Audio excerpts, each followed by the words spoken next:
In today's video, I'm going to teach you how to draw on FaceTime in iPhone iOS 18. If you're someone who loves illustrating your point or adding a creative touch while video calling, this feature is something you'll find incredibly handy. Let's get started. First, you want to initiate a FaceTime call.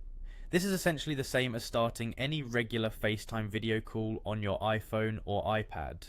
Ensure you're connected to the internet and the person you're calling is ready for a video chat. As you begin your call, make sure both you and your friend are on a compatible iOS device that supports the latest features. This will make sure everything runs smoothly. Now, let's move on to the next step, which is to start screen sharing. In the context of a FaceTime call, screen sharing allows one participant to display their screen to the other person. This is where the magic happens. The person who wants to share their screen needs to reveal the FaceTime controls, which you can do by simply tapping on the screen. Once the controls are visible, look for the option labelled Share Screen and give it a tap. This action initiates the process that allows your screen to be visible to the other party.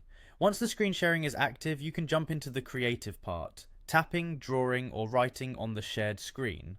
As the screen turns into a canvas, the other participant can start interacting with it by tapping on what they want to emphasize or actually drawing and writing. This can be an excellent way to highlight details, circle key areas, or even create a little doodle for fun.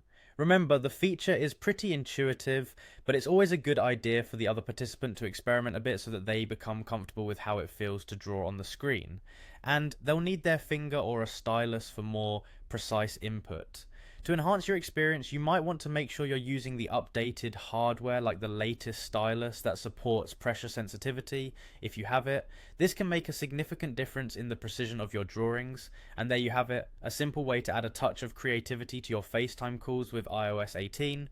Whether you're explaining a concept, sharing fun doodles, or just wanting to write something in real time, this feature adds an interactive dimension to your call. It blends communication and creativity seamlessly, making your conversations not just more productive but also more enjoyable. I hope you found this guide helpful. If you did, try it out on your next FaceTime call and see how it transforms your interaction. Thanks for tuning in and happy drawing!